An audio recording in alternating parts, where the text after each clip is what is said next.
Hi friends, welcome to my channel. இன்னைக்கு snacks டைம்ல உங்களை நான் வரவேற்கிறேன்.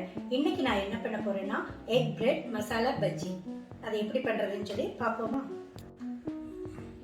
பாருங்க, குட்டீஸ் இப்ப வகை வகையா ஸ்நாக்ஸ் டைம் எல்லாம் கேக்குறாங்க. நான் இன்னைக்கு டிஃபரெண்டான ஸ்நாக்ஸ் பண்ணி அசத்த போறேன். வாங்க போலாம். பாருங்க, இதுக்கு நான் 6 சைஸ் பிரெட் எடுத்து வச்சிருக்கேன். இதோட ஓரங்களை எல்லாம் நம்ம கட் பண்ணி எடுத்துக்கலாம்.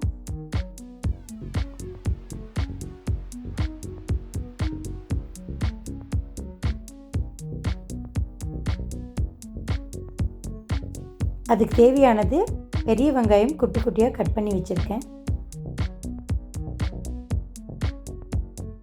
கடலை மாவு கலந்து வச்சுருக்கேன்.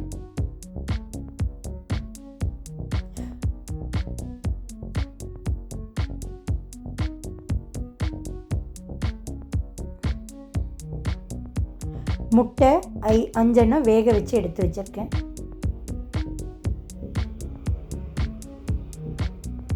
சில்லி புதினா வெங்காயம் போட்டு அரைச்சி வச்சுருக்கேன் ஃபில்லிங்க்காக.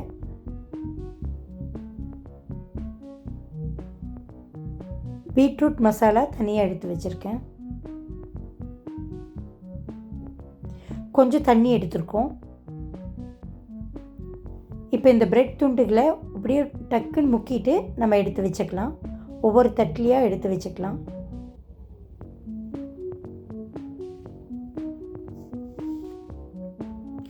இப்போ எடுத்து வச்ச தட்டு மேலே நான் அந்த புதினா கலவையை அப்ளை பண்ணிக்கிறேன். வேக வச்ச முட்டையை 2ஆக கட் பண்ணிக்கோங்க. அதை எடுத்து அந்த புதினா மசாலாவில் தலைகீழாக வைங்க.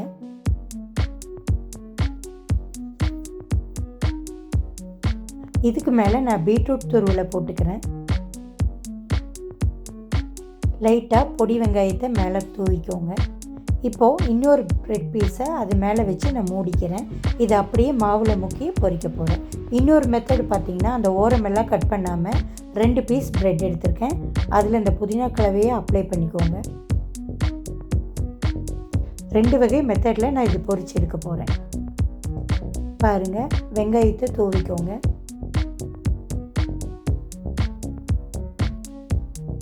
வேக வச்ச முட்டையை கட் பண்ணி இப்படி 4 சைடும் வச்சு விட்ருங்க.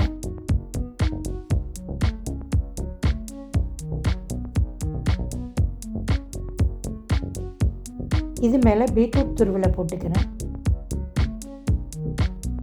இன்னொரு பிரெட் ஸ்லைஸால் இதை மூடிட்டு இதை அப்படியே எடுத்து மாவு கலவையில் முக்கிட்டு அப்படியே எடுத்து பொரிக்க போகிறோம்.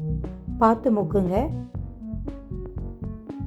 மாவு எடுத்து அந்த பிரெட் மேலையெல்லாம் போட்டு விட்டுட்டு இப்போ நான் ஆயிலில் ஃப்ரை பண்ணி எடுக்க போகிறேன். சூப்பராக கலர்ஃபுல்லாக டோஸ்ட் ஆகிடுச்சு. ஸோ இது ரொம்ப சுவையாக இருக்கும். 2 பக்கமும் நல்லா பொரிஞ்சதும் நம்ம இதை எடுத்துக்கலாம்.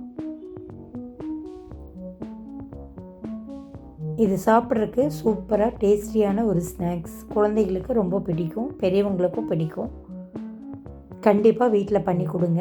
பாருங்கள், இதை பொரிச்சதுக்கப்புறம் நான் இதை 2ஆக கட் பண்ணிவிட்டு இது கூட தேங்காய் சட்னி, சாஸ் 2ம் வச்சு கொடுக்க போகிறேன். ஸோ இந்த வீடியோ உங்களுக்கு பிடிச்சிருக்கும்னு நினைக்கிறேன். லைக் பண்ணுங்கள், ஷேர் பண்ணுங்கள். எங்கள் சேனலை சப்போர்ட் பண்ண மறக்காதீங்க. Keep supporting friends. நன்றி, வணக்கம்.